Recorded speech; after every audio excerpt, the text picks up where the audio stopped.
Assalamualaikum warahmatullahi wabarakatuh. Kekawanan saudara mara semua, kita berjumpa lagi dengan channel Ashira Lover. Salam dari Melayu, Kepulauan Riau, Indonesia.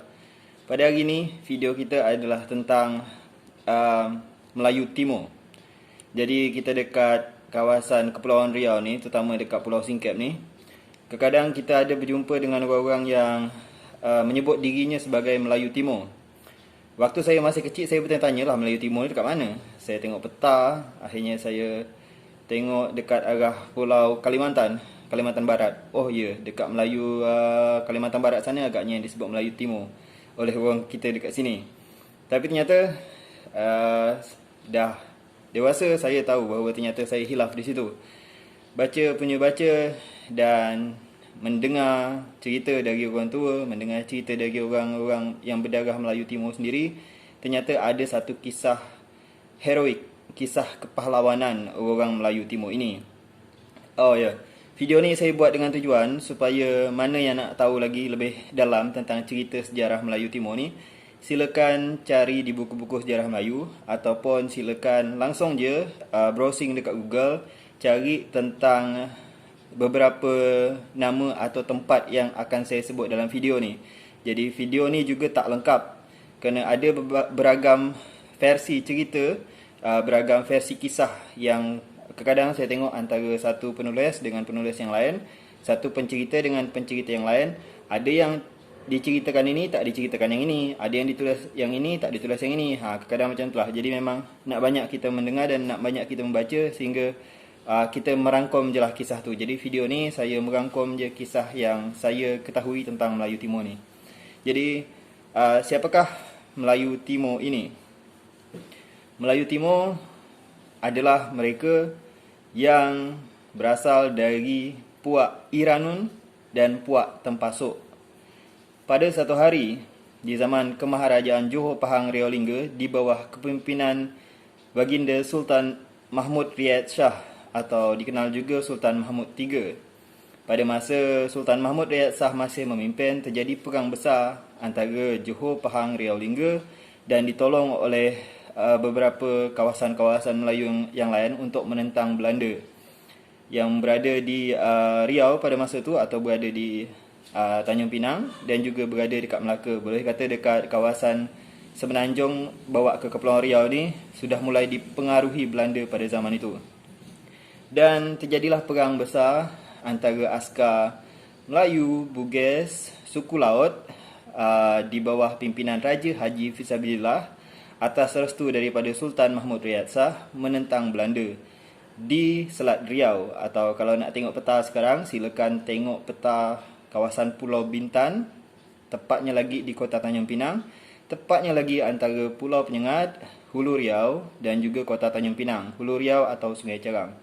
Dan pada masa itu, pada masa peperangan itu, kalahlah pihak Belanda sehingga Belanda akhirnya berundur ke Melaka. Seterusnya, perang masih terus berlangsung di mana pihak Johor Pahang Riau Lingga atas kepemimpinan dari Raja Haji Fisabilillah terus menyerang Belanda sehingga ke Melaka. Dan satu tragedi pun terjadi di mana Raja Haji Fisabilillah dan pahlawan-pahlawan Johor Pahang Riau Lingga akhirnya syahid dalam satu peperangan menentang Belanda dan juga menentang mereka yang berpihak kepada Belanda.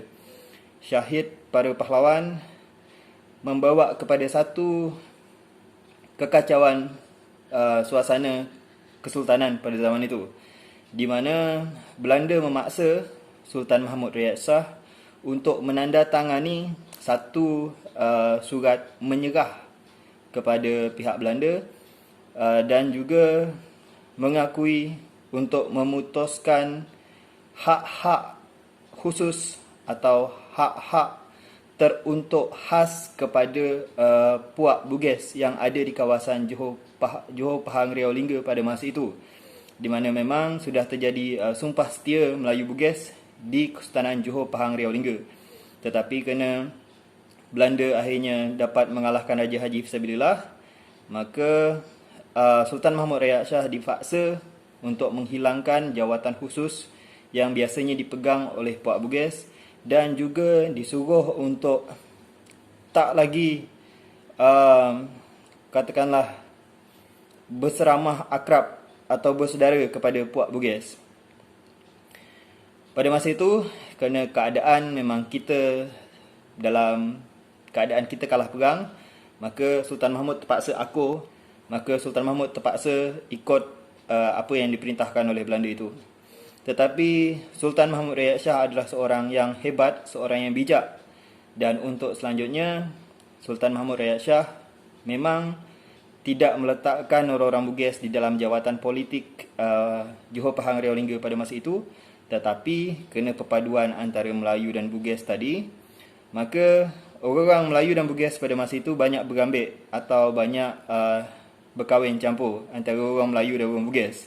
Jadi dekat atas kertas, Belanda merasa puas kerana akhirnya Bugis tidak lagi punya kuasa di negeri Johor Pahang Riau Lingga. Tetapi pada kenyataannya, Melayu dan Bugis sudah berpadu dan sudah tak ada lagi pada masa tu istilah kata tu ini Bugis, ini Melayu. Dah boleh kata tak ada macam tu. Dah semua sama Melayu Bugis pada zaman itu. Kemaharajaan Johor Pahang Riau Lingga di bawah pimpinan Sultan Mahmud Rayat Shah. Kerana selepas kalah perang itu, tentunya dengan ketiadaan juga Panglima Besar seperti Raja Haji Fisabilillah, maka askar Johor Pahang Riau Lingga boleh disebut semakin melemah.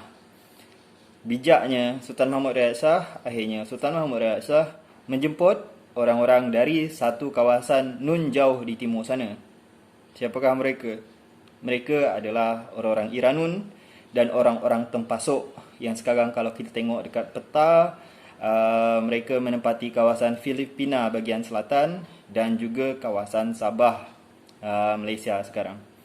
Dan mereka datang beratus-ratus kapal untuk menolong Kesultanan Johor Pahang Riau Lingga pada masa itu.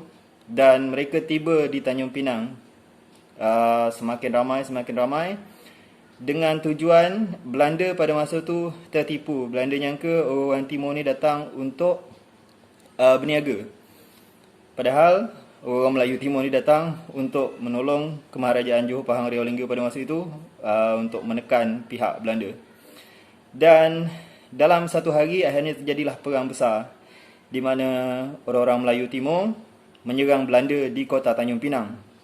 Dan Belanda menyuruh pihak Johor Pahang Riau Lingga ini, menyuruh pihak Sultan Mahmud Rayat Shah untuk bersama-sama dengan Belanda melawan pihak Melayu Timur. Tapi yang terjadi pada hari itu adalah orang-orang Johor Pahang Riau Lingga ini yang berada di Tanjung Pinang ataupun di Bintan pada masa itu, ataupun di Pulau Penyengat pada masa itu, ialah meletupkan meriam-meriamnya ke arah kapal-kapal orang-orang Melayu Timur ini, tetapi tidak berisi peluru. Jadi meriam ini berbunyi atau meletup, tetapi pelurunya tak ada. Dan Belanda pada masa itu tak tahu bahawa sebenarnya orang Melayu dan orang Melayu Timur bersebahat pada masa itu untuk mengalahkan Belanda.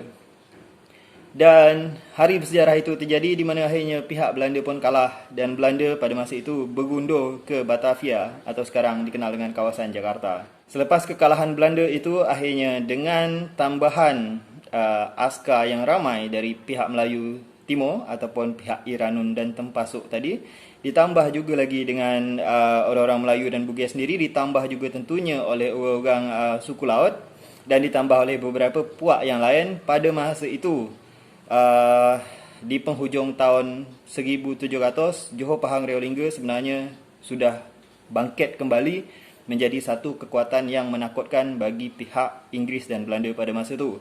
Dan Inggeris berapa kali merayu pihak Johor Pahang Riau Lingga, merayu Sultan Mahmud Rayat Shah untuk bekerjasama untuk menentang Belanda pada masa itu. Tetapi Sultan Mahmud Rayat Shah adalah orang yang bijak sekali lagi, dan beliau membuat satu keputusan politik yang tepat pada masa itu. Beberapa tahun selepas kalah perang di Tanjung Pinang itu, Belanda datang semula dengan askar yang lebih ramai untuk mengalahkan pihak Sultan Mahmud Rayat Shah. Kedatangan Belanda tentunya bukan hanya isinya orang-orang Belanda. Di dalam kapal Belanda itu isinya bukan hanya orang Belanda sendiri, tetapi juga diisi oleh orang-orang Nusantara ini yang pada masa itu dengan terpaksa atau dengan tidak terpaksa akhirnya berpihak kepada Belanda. Sehingga memang pada masa itu ramai askar Belanda pada masa itu untuk merebut semula Tanjung Pinang dari tangan Melayu Timur. Yang dilakukan oleh Sultan Mahmud Riyad Shah adalah Sultan Mahmud Riyad Shah berundur ke Daik Lingga. Dan apabila Belanda tiba dekat Tanjung Pinang, pada masa tu Sultan Mahmud Riyad Shah tak ada dan orang-orang Melayu Timur juga dah tak ada. Apabila Belanda bertanya kepada pihak Sultan Mahmud Riyad Shah, ke mana orang-orang Melayu Timur yang dulu menyerang Tanjung Pinang, Sultan Mahmud Riyad Shah mengatakan orang-orang Melayu Timur sudah balik ke kampungnya semula. Padahal pada kenyataannya adalah terjadi satu rundingan antara orang-orang Melayu Timur dan juga pihak Sultan Mahmud Riyad Shah, di mana orang-orang Melayu Timur pada masa itu bukan dihantar balik ke Iranun ataupun Tempasok, tetapi ditempatkan di beberapa kawasan-kawasan yang ada dekat Kepulauan Riau ini dan juga di sebahagian hilir kawasan Sumatera. Pada masa itu, jadi orang-orang Melayu Timur ini sebagai satu askar bayangan lah boleh kata. Maksudnya dia tak betul-betul nampak di dalam kerajaan Johor Pahang Riau Lingga ni, tapi memang menjaga beberapa kawasan Johor Pahang Riau Lingga. Dan apa yang dilakukan oleh orang-orang Iranun pada masa itu adalah orang-orang Iranun pada masa itu apabila ada kapal-kapal Belanda ataupun kapal-kapal yang berpihak kepada Belanda, boleh kata macam kapal tu cuai, kurang tentara yang menjaganya ataupun terlalu leka, akhirnya kapal-kapal itu biasanya akan diserang oleh orang-orang Iranun ini. Konon katanya istilah Lanon datang dari Iranun inilah. Jadi Iranun jadi Ilanon, macam itulah jadi Lanon. Istilah Lanon tu kononnya datang dari istilah Iranun tu untuk beberapa versi cerita. Tapi agaknya istilah Lanon ni sudah dipakai sebelumnya dan mungkin saja istilah Lanon ni dikenalkan semula pada masa peristiwa kapal-kapal Belanda atau Inggeris yang lalu di kawasan Johor Pahang Riau Lingga ni ditenggelamkan oleh orang-orang Iranun ni adalah satu kebetulan saja. Jadi orang-orang Melayu Timur ni atau orang-orang Iranun dan Tempasok ni tak balik kampung. Ramainya tak balik kampung tapi tetap tinggal dekat kawasan Johor Pahang Riau Lingga ni dan berkahwin campur tentunya dengan orang-orang tempatan, baik itu orang Melayu ataupun Melayu Bugis ataupun orang-orang suku laut. Untuk sekarang ada beberapa kawasan yang menjadi tanda orang-orang yang berdarah Melayu Timur ni. Kalau kita dekat Pulau Singkep ni ada di kawasan Kuta. Kalau dekat kawasan Karimun, masih di dalam Provinsi Kepulauan Riau ni, ada di Pulau Moro. Dan untuk kawasan di sebelah Sumatera atau sebelah Provinsi Riau, itu ada di hilir, kawasan hilir Provinsi Kabupaten Indragiri Hilir, boleh kata macam tu. Dan sejak selama orang-orang tu memang menjaga kawasan Johor Pahang Riau Lingga ini. Dan sampai sekarang tentunya masih ramai orang-orang yang berdarah Melayu Timur ini. Selama yang saya kenal lah, selama yang saya tengok, selama saya berkawan dengan orang-orang mereka yang berdarah Melayu Timur ni, mereka adalah orang-orang yang tak biasa untuk berbahasa basi dan berterus terang dan juga keras tentunya. Macam lebih tegas lah, senang kata macam tu. Disebut panas bagan tu boleh jadi sebangsa macam tu. Cuma memang mereka tak biasa berbahasa basi. Jadi secara kepribadian orang-orang Melayu Timur ni memang yang sekarang ni saya jumpa lah orang Melayu Timur. Alhamdulillah sampai saat ni saya belum jumpa orang-orang berdarah Melayu Timur yang istilah kata tu tak baik. Yang saya jumpa selama ni adalah orang-orang Melayu Timur yang baik.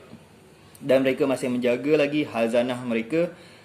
Yang senang ditengok adalah senjata tradisional Melayu Timur, iaitu kampel. Jadi kalau kita dekat Melayu ada keris, dekat Bugis ada badik, dan dekat Melayu Timur kampel. Dan kalau kawan datang ke Museum Linggam Cahaya dekat Daik, senjata kampel ni juga ada terdapat dekat Museum Linggam Cahaya. Macam tu. Baik, saya rasa itu je video saya sekali ni untuk menerangkan sikit tentang siapa itu Melayu Timur, tentang satu pengorbanan pihak Melayu Timur untuk menolong orang-orang di Johor Pahang Riau Lingga. Jadi berjasalah orang-orang Melayu Timur kepada Kepulauan Riau sekarang kalau kita tengok peta, kepada Johor bahagian dia Malaysia sekarang kalau kita tengok peta, Kepulauan Riau bahagian Indonesia, Pahang bahagian daripada Malaysia tentunya mereka adalah orang-orang yang berjasa kepada kita. Jadi dulu tu kan ada Kak Irda datang dari Sabah, hari tu datang ke sini. Semenjak saya buat video, orang Malaysia yang pertama datang ke sini adalah Kak Irda ni tadi. Jadi Kak Irda datang ni, saya tertanya-tanya lah, maksudnya kenapa Kak Ida datang sini? Kan jadi ini susah juga nak dijelaskan. Agaknya Kak Ida mungkin saja juga punya kena mengena darah dengan sebelah Iranun ataupun Tempasuk tadi. Allah alam, tak tahu, tapi saya macam apa je. Karena Kak Ida nyebut Kak Ida teringin nak tengok Gunung Daik, rindu dengan Kepulauan Riau, tak tahulah rindu macam mana. Tapi beberapa video kita dengan Kak Ida terpaksa kita hapus kerana memang itu permintaan dari Kak Ida. Jadi bukanlah untuk menyinggung atau apa semua, memang Kak Ida nak privacy macam tu. Tapi kedatangan Kak Ida dari Sabah hari itu memang saya terfikir, ini memang sejarah, memang maksudnya air dia tetas takkan putus. Kalau kita tengok dari kisah sejarah, kadang ada persahabatan sekarang antara ini dengan ini, ternyata kalau ditarik zaman dulu ada kena mengenanya, macam tu lah. Dan tabik dan hormat saya untuk orang-orang berdarah Melayu Timur. Dan untuk beberapa abang-abang yang kenal dengan saya yang tengok video ni, terima kasih atas ceritanya. Dan kepada cerdik pandai di kawasan Provinsi Kepulauan Riau yang biasa menulis cerita sejarah, termasuk cerita sejarah tentang kedatangan Melayu Timur ke bumi Kepulauan Riau ini, saya ucapkan terima kasih. Baik, itu je. Lebih kurang saya minta maaf. Tolong cari cerita ini dekat Google sekarang selepas tengok video ni, atau tolong cari kisahnya di buku-buku sejarah Melayu. Terima kasih. Itu jadi dari saya. Salam dari Melayu Kepulauan Riau, Indonesia. Salam satu Melayu, takkan Melayu hilang di dunia. Assalamualaikum warahmatullahi wabarakatuh.